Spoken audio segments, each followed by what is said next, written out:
Students, welcome back to our channel Prarambh SSC coaching. My name is Kareena और आज की इस करंट अफेयर्स की क्लास का हमारा टॉपिक है डेट्स जो हम डिस्कस कवर करने वाले हैं 12 अगस्त से लेकर 18 यानी कल तक, लास्ट वीक में।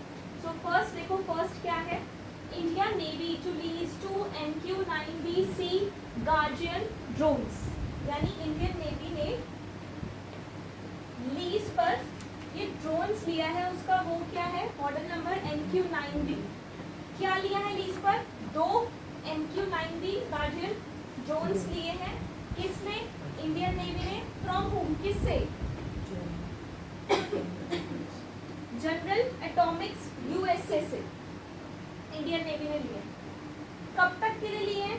30 मंथ तक, करीब करीब 3 साल। कॉस्ट क्या है?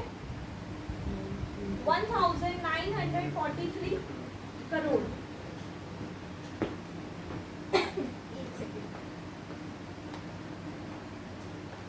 ठीक है, तो इसका मेन यूज क्या रहेगा? These drones are used for long term surveillance। Surveillance क्या होता है? नजर रखना। लॉन्ग टर्म, लंबे समय तक हम सी मतलब अपने सी पर नजर रख पाएंगे। मैरीटाइम के लिए लिया, maritime activities. They will help the Indian navy, उससे इंडियन नेवी को हेल्प मिलेगी इंडियन ओशन में क्या चल रहा है, उसको जैसे ओशन से भी हमला हो सकता है ना, उसके आसपास क्या चल रहा है वो सब मॉनिटर करने के लिए ट्रैक करेंगे मैरीटाइम एक्टिविटीज को। इससे क्या होगा? इससे इम्प्रूव होगा मैरीटाइम डोमेन अवेयरनेस, यानी उसका जो मैरीटाइम अवेयरनेस है वो इम्प्रूव होगी।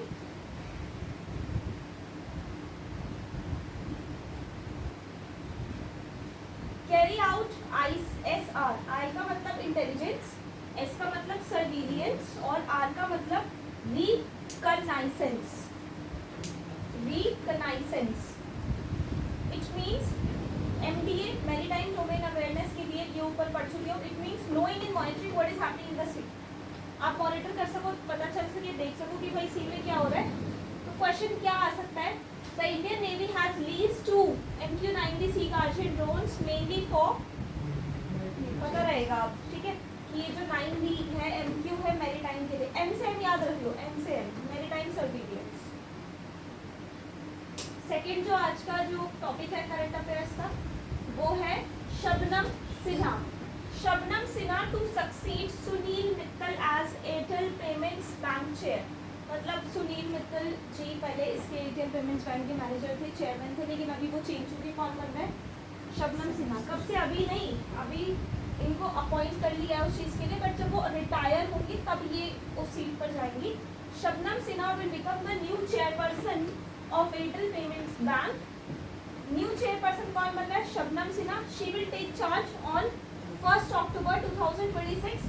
3 साल के लिए इनको अपॉइंट किया है। She will replace Sunil Bharti Mittal and Mittal will retire 30 September, यानी 30 सितंबर को वो रिटायर हो जाएंगे और 1 अक्टूबर को ये उस चेयर को कवर करेंगी। अप्रूवल किसने दिया? RBI ने और एयरटेल पेमेंट्स बैंक बोर्ड ने अप्रूवल दिया इनके लिए। क्यों? अब ये कौन है? शबनम सिन्हा कौन है? She is an independent director on the board. She is an independent director on the board and she has experience है किस चीज में? Financial services, public policy and development finance. She has also work with world bank. इन्होंने world bank के साथ भी काम किया है, ठीक है। तो इम्पोर्टेंट फैक्ट्स कुछ एयरटेल पेमेंट्स बैंक के लिए देखो, 121 से भी ज़्यादा मिलियन, 121 मिलियन से भी ज़्यादा मंथली एक्टिव यूजर्स हैं एयरटेल। अब आप देख रहे हो मोस्टली एयरटेल्स पर ही स्विच कर रहे हैं, है ना, जियो भी उतना नहीं, मोस्टली एयरटेल पर स्विच कर रहे हैं। Around 30 million bank account holders, 5 lakh banking points हैं और 3/4 इंडिया के विलेजेस में 3/4 तक जा चुका है, मतलब ऑलमोस्ट कवर कर चुका है एयरटेल। नंबर 3, यूपी दिव्यांगजन सशक्तिकरण योजना 2026। वैसे तो ये जो योजना है ये अभी नहीं आई, 2016 से लॉन्च है, बट अभी इसको फिर से थोड़ा सा चर्चा में लाया जा रहा है। जैसे ये क्या है? ये एक वेलफेयर स्कीम है उत्तर प्रदेश गवर्नमेंट की फॉर पर्सन्स विद डिसेबिलिटीज, यानी जिनको हम PWD बोलते हैं, पर्सन विद डिसेबिलिटीज। यूपी में मोस्टली मतलब जो यूपी के है ना, उन्हीं को मिलेगा इसका जो बेनिफिट है। बेनिफिशरीज कौन होंगे? जो डिसेबिलिटी है जिनको 2016 में लॉन्च हुआ था। इसका मेन एम क्या है? PWD को सेल्फ रिलायंट और इकोनॉमिकली इंडिपेंडेंट बनाना, कि वो थोड़ा इकोनॉमिक मतलब थोड़ा सा इंडिपेंडेंट हो जाए, थोड़ा सा। कितना अमाउंट पे कर रहे हैं? कितना अमाउंट दे रहे हैं? 1000 रुपये, 1000 रुपीज़ पे कर रहे हैं मंथली। पेंशन बोलोगे इसको। एलिजिबल बेनिफिशरीज को देंगे जो एलिजिबल है। फ्री असिस्टिव डिवाइसेस भी देंगे, जैसे किसी को अगर सुनाई नहीं देता तो वो डिवाइस वो अलग से मिलेगा, ठीक है, जो मतलब उनको हेल्प करे, ऐसे डिवाइस देंगे। Free travel on UP roadways, UP roadways में फ्री ट्रैवल कर सकेंगे। स्कॉलरशिप मिलेगी जो एलिजिबल स्टूडेंट्स होंगे, सिर्फ यूपी में होगा ये। स्किल डेवलपमेंट अपॉर्चुनिटीज़ भी मिलेंगी, जैसे फ्री कोर्सेज करा दिए, ट्रेनिंग अपॉर्चुनिटीज़ मिलेगी। एलिजिबिलिटी के इंपॉर्टेंट नंबर्स क्या है? 40% एलिजिबल, मतलब 40% डिसेबल होना चाहिए वो बंदा, हल्का फुल्का नहीं। 40% डिसेबल है, 40% से ज़्यादा, तो उसको प्लस वो 18 साल का होना चाहिए। स्कीम तो बन जाती है, बट उसमें जो क्राइटेरिया सेट होता है, अगर 1000 एप्लीकेबल है तो उसमें से शायद 50 रह जाते होंगे जो इस क्राइटेरिया को कवर करते हैं। 46,080 और 56,460, ये क्या है? अगर वो बच्चा रूरल से बिलोंग करता है, गांव से, तो उसकी फैमिली की इनकम एक साल की 46,000 होनी चाहिए। और अगर वो अर्बन एरिया से बिलोंग करता है तो 56,000 होनी चाहिए फैमिली की annual income. Minimum 40% disability, rural urban ये बता दिया मैंने। Applicant should be resident of Uttar Pradesh, वो एप्लीकेंट उत्तर प्रदेश का ही निवासी होना चाहिए। शुड नॉट ऑलरेडी रिसीव, और उसको कोई और गवर्नमेंट पेंशन नहीं मिल रही होनी चाहिए, अभी वो 1000 रुपये देगी, ठीक है, समझ गए। उसके बाद ये देखो, ये हमारे लिए गर्व की बात है। Dheeraj Seth gets Nepal's honorary general rank in Kathmandu.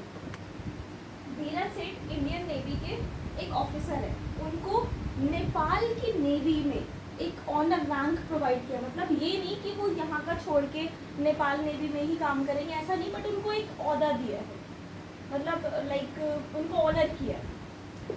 Indian army chief general, वो यहाँ के चीफ जनरल हैं। Dhiraj Seth was given the honorary rank of general of the Nepali army. किसने दिया है? Given by Nepal president Ramchandra Paudel. कहाँ पर? काठमांडू में, नेपाल में है जो कि, और 17 अगस्त को दिया, ठीक है।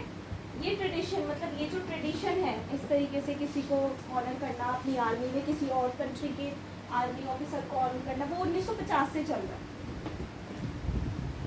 तो इसमें क्या है? इंडिया और नेपाल की एक स्पेशल मिलिट्री रिलेशनशिप बन गई, बॉर्डर पे आता है ना वो हमारे। Okay, next number 5, Subhash Chandra Bose death anniversary कब आती है? 18 अगस्त को, यानी कल थी सुभाष चंद्र बोस जी की डेथ एनिवर्सरी।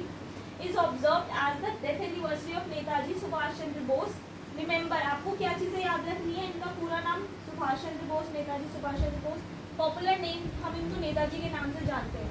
बॉर्न, ये कब इनकी मतलब बर्थ डेट क्या है? 23 जनवरी 1897।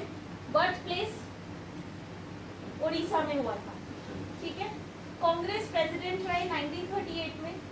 फॉर्म फॉरवर्ड ब्लॉक, इन्होंने ऑर्गेनाइजेशन बनाई। इंडियन नेशनल आर्मी में आज़ाद हिंद फौज के नाम से इन्होंने मतलब वो हुए, फेमस हुए उस नाम से। आज़ाद हिंद गवर्नमेंट 21 अक्टूबर 1943। फिर फेमस स्लोगन इनका क्या है? दिल्ली चलो। और डेथ कब हुई? 18 अगस्त 1945 में, ऑफिशियली जो रिपोर्टेड है।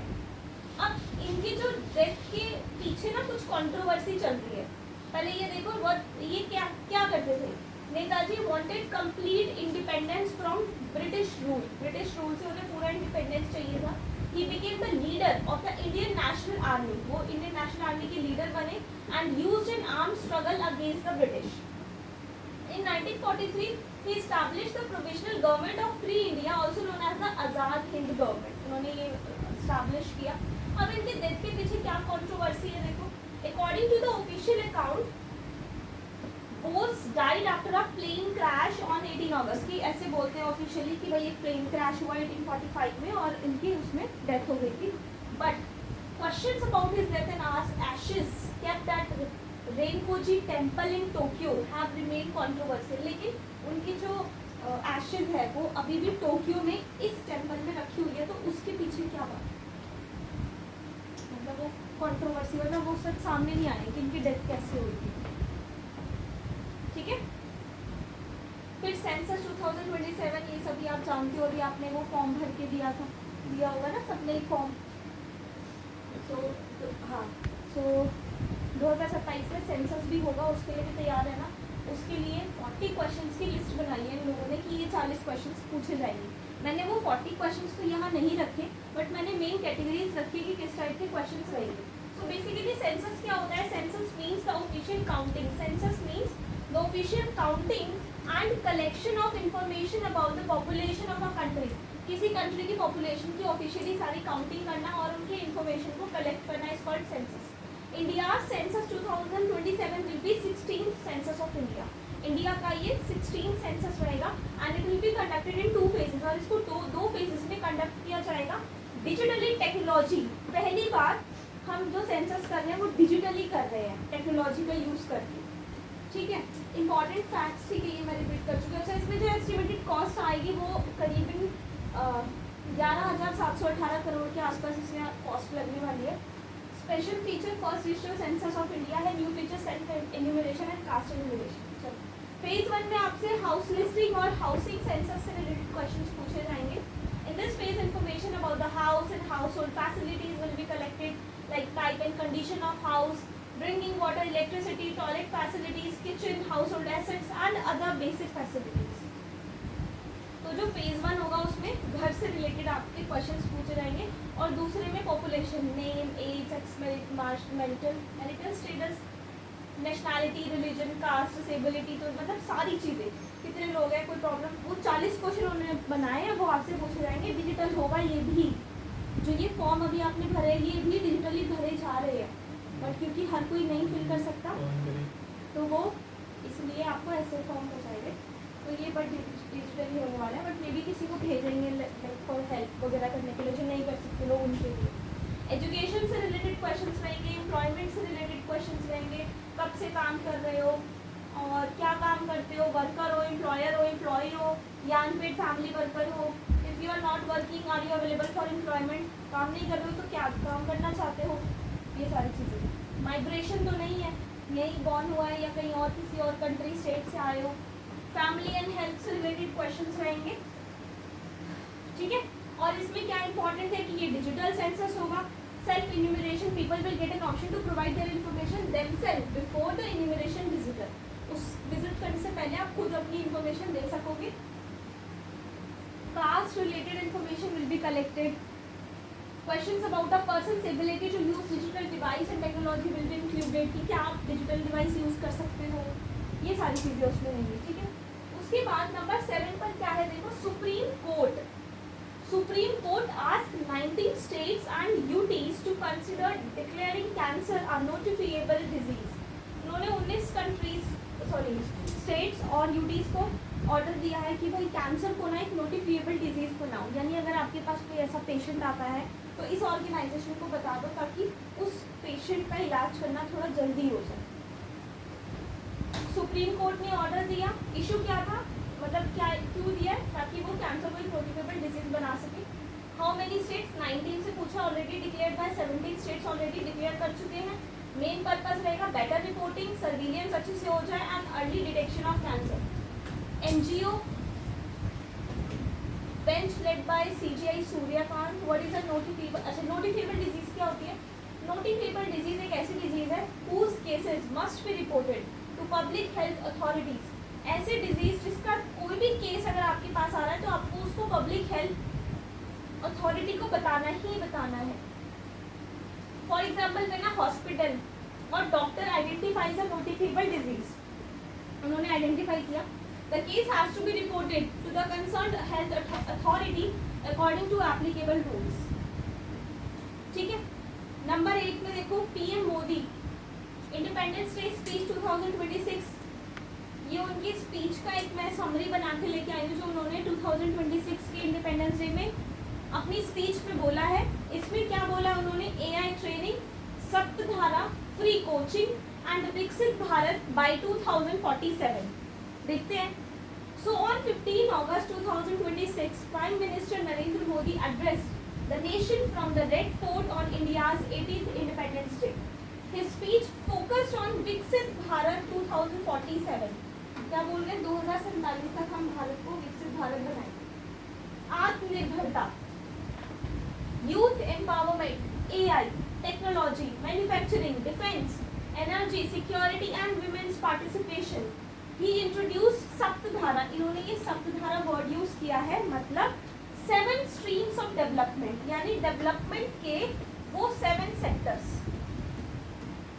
कौन कौन से, manufacturing, farming and food processing, technology and innovation, Gati Shakti, Raksha Shakti, green and blue economy and soft power. ये उन्होंने 7 थिंग्स उसमें इंक्लूड करी। He announced that 1 crore youngsters will be trained in artificial intelligence. मतलब 1 करोड़ यंगस्टर्स को वो AI के लिए ट्रेन करेंगे। And spoke about creating free coaching centers for students preparing for competitive examination. और उन 1 लाख बच्चों को बोलेंगे कि आप फ्री कोचिंग इंस्टीट्यूट खोलिए, मतलब मे भी कुछ वो फंडिंग देंगे ऑब्वियसली, किनके लिए, जो कॉम्पिटिटिव एग्जाम्स की तैयारी कर रहे हैं उनके लिए। He also mentioned an innovation fund of more than 1 lakh crore, a target of 100 GW nuclear energy. मतलब इसमें 1 लाख करोड़ लगाएंगे एनर्जी प्रोड्यूस करने में, 85,000 crore for deep sea exploration. On India also aims to host the 2030 Commonwealth Game, और India Commonwealth game जो 2030 में होने वाला है, वे भी वो भी होस्ट करेगा कॉमनवेल्थ। बहुत पहले हुआ था 2002 या 3 ऐसे हुआ इंडिया में। हाँ, और 2026 में इंडिया ओलंपिक्स भी होस्ट करेगा। वैसे ये अदर कंट्रीज में होता है host. The prime minister stressed vocal for local, make in India and self reliance, and highlighted the goal of making India developed nation by 2047। The celebrations also mark 150 years of Vande Mataram. ये तो आपको मैंने last class में बताया था। समझ में आ गया इसमें किस चीज़ की बात हुई है आगे 2047 में हमारे साथ क्या क्या होने वाला है। उसके बाद number 9, India and Nepal set 3 years target for border land mapping. ये क्या है, देखो इंडिया और नेपाल बॉर्डर शेयर करते हैं। बॉर्डर शेयर करते तो क्या होता है, कई बार इंडिया के लोग फार्मर्स मतलब खेती करते करते नेपाल के बॉर्डर को भी, नेपाल का बॉर्डर भी कवर कर लेते हैं, और नेपाल वाले कुछ काम करते हुए इंडिया में भी आ जाते हैं, मतलब इंडिया की बॉर्डर भी कवर कर लेते हैं। उससे क्या होता है, जब वो फार्मिंग करते हैं तो जो रिवर्स होती है उनकी डायरेक्शन चेंज हो जाती है। तो इन्होंने आपस में बात करी है कि हम ड्रोन्स की हेल्प से पूरी क्लियर पिक्चर्स क्लिक करेंगे और जो बॉर्डर्स है उनको प्रॉपरली सेट करेंगे ताकि ये रिवर्स अपनी डायरेक्शन चेंज ना करें। ठीक है, इस पूरे करंट अफेयर, इसकी पूरी थ्योरी ये है जो मैंने अभी आपको बताई। उसके बाद नंबर 10 पर है, which nations have won the men's hockey world cup the most time. कौन सा नेशन, कौन सी कंट्री है जिसने मेन हॉकी वर्ल्ड कप सबसे ज्यादा बार जीता है? कौन है? पाकिस्तान। हाँ, the men's FIH hockey world Cup started in 1971 में स्टार्ट हुआ। अभी तक 6 कंट्रीज हैं जो इसमें, जिनका नाम इसमें आता है। Pakistan has one the tournament the most times, 4 times Pakistan ने जीता है। फिर नीदरलैंड्स ने 3 times, Australia 3, Germany 3, Belgium 1 and India 1। ठीक है, 1975 में इंडिया ने अभी तक 1 लिया था, 1975 में जब उस इंडिया ने पाकिस्तान को हराया था 2-1 से। ठीक है, उसके बाद है number 11, president approve 78 gallantry awards and 89 mention in dispatches on independence day. मतलब 78 गैलेंट्री अवार्ड्स उन्होंने निकाल, प्रेसिडेंट ने अप्रूव किए और 89 डिस्पैचेस ऑन इंडिपेंडेंस। डिस्पैचेस मतलब ऐसे लोग, मतलब जो आर्म फोर्सेस वगैरह में हैं, जिन्होंने जो उनको अपनी उनकी वीरता बहादुरी के लिए उनको अवार्ड दिया जाता है, वो डिस्पैचेस होता है। और गैलेंट्री अवार्ड्स के लिए तो अलग अलग कैटेगरी होती है ना, चक्र, शौर्य चक्र, वो awards. So on the occasion of India's 80th Independence Day, President Draupadi Murmu approved 78 gallantry awards for personnel of the armed forces and Central Armed Police Forces CAPF. Out of these 13 awards were given posthumously. इसका मतलब क्या होता है? जिनकी death हो चुकी है, यानी 13 अवार्ड्स तो उनको मिले जो शहीद हो गए. Along with this, 89 mentioned in dispatches were approved for personnel of the Indian Army, Indian Navy, Indian Air Forces. वो जो 89 dispatches में आए हैं वो कौन कौन से? इंडियन नेवी के हैं, आर्मी के हैं और इंडियन एयर फोर्सेस के हैं. ठीक है, तो 78 में 9 अवार्ड तो कीर्ति चक्र है, एक बार टू शौर्य चक्र है, 19 शौर्य चक्र है, बार टू सेना मेडल है 5 और सेना मेडल 36 है, नाव सेना मेडल 3 है और वायु सेना मेडल कितने हैं? 5. तो टोटल कितने हो गए? 78 और 13 कितने हैं? पॉस्ट्यूमस के हैं. ये चीज मैं आपको बता चुकी हूँ. और 89 मेंशन इन डिस्पैचेस में से 75 इंडियन आर्मी को मिले हैं, 4 इंडियन नेवी को मिले हैं और 10 इंडियन एयर फोर्सेस को मिले हैं. And last current affairs of the day, that is India wins 1 gold, 3 bronze at Linguistic Olympiad 2026. India's at the International Linguistic Olympiad IOL 2026, which was held in Romania, India delivered an excellent performance by winning 1 gold and 3 bronze medals. One Indian student also received an honorable mention. Indian medal winners: Sri Lakshmi Venkataraman gold medal मिला है, Aarav Anil Rao, Nishant Shankar Lakshmanan, Advait Mishra and सोहम अमित पेटनाकर, इनको honourable mention मिला है और ये इनको bronze medal मिला है. What is the international linguistic olympiad? अब ये ओलंपियाड होता क्या, मतलब इसमें क्या करना होता है? The international linguistic olympiad is an international competition for pre university students, यानी जो प्री यूनिवर्सिटी के स्टूडेंट्स होते हैं उनका एक इंटरनेशनल कॉम्पिटिशन होता है. अनलाइक ट्रेडिशनल कॉम्पिटिशन्स जो होते हैं वो नहीं है. इसमें क्या होता है? Students are often given puzzles involving unknown languages. They have to study the example, identify hidden patterns and discover the rules of the language.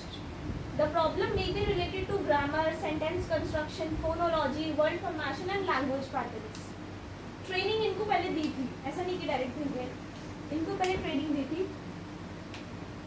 The shortlisted Indian students attended a 10-day residential training camp at IIT Hyderabad from 31st May to 10th June. The training included lectures, mentoring sessions, practice problem, mock competitions, evaluation tests. The Indian delegation was led by Professor Parmeshwari Krishnamurthy of IIT Hyderabad. And India's overall record क्या है? अभी तक इस चीज में India ने 6 gold, 9 silver और 22 bronze medal जीते हैं. ठीक है, तो आज की क्लास में इतना ही. Thank you so much.